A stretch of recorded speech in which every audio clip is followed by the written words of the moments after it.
एक 70 साल की वृद्ध माँ रात को 10:30 बजे रसोई में बर्तन साफ कर रही हैं। घर में 2 बहुएं हैं। ये दोनों बहुएं बर्तनों की आवाज़ से परेशान होकर अपने पति को सास के बारे में कंप्लेंट करने लगती हैं। वो दोनों अपने अपने पतियों से कहती हैं कि माँ को मना करो, इतनी रात को क्यों खटर-पटर करके बर्तन साफ करती हैं, इससे हमारी नींद खराब होती है। इतना ही नहीं, माँ सुबह 5 बजे उठकर फिर से अपनी खटर-पटर शुरू कर देती हैं और सुबह 6 बजे पूजा आरती करके हमें सोने नहीं देती हैं। माँ को इसके लिए मना करो ना।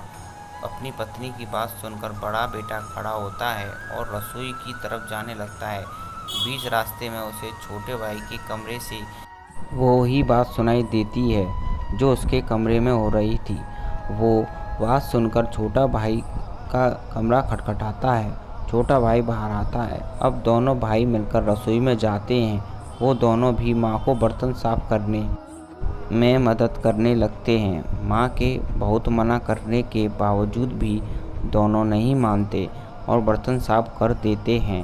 अब बर्तन साफ करने के बाद वो दोनों माँ को बड़े प्यार से उसके कमरे में ले जाते हैं और वो दोनों देखते हैं कि उनके पिताजी भी जागे हुए हैं।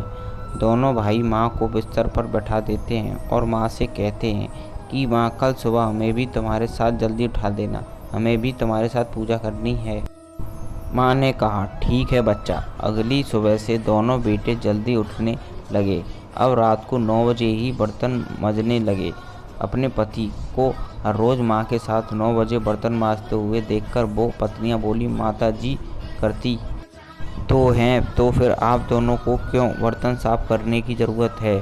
तभी वो दोनों भाई कहते हैं, अगर तुम दोनों को माँ की सहायता नहीं करनी है तो कोई बात नहीं, हम दोनों तो अपनी माँ की सहायता ज़रूर करेंगे। माँ की सहायता करने में क्या बुराई। अगले 2-3 दिन में घर में पूरा बदलाव आ जाता है। बहुएं रात को जल्दी बर्तन इसलिए साफ करने लगी कि नहीं तो उनके पति बर्तन साफ करने लगेंगे। सुबह वो दोनों ही अपने पतियों के साथ उठने लगी और पूजा आरती में शामिल होने लगी। कुछ ही दिनों में घर के वातावरण में पूरा बदलाव आ गया। बहुएं सास ससुर को पूरा सम्मान देने लगी और घर के सभी कामों में अपनी सास को मदद करने लगी।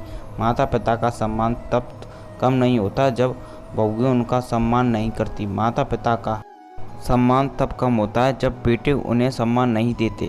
अगर आपको हमारी स्टोरी अच्छी लगी हो तो अपने दोस्तों के साथ शेयर कीजिए और कमेंट में ज़रूर बताइए कि कैसी लगी हमारी कहानी।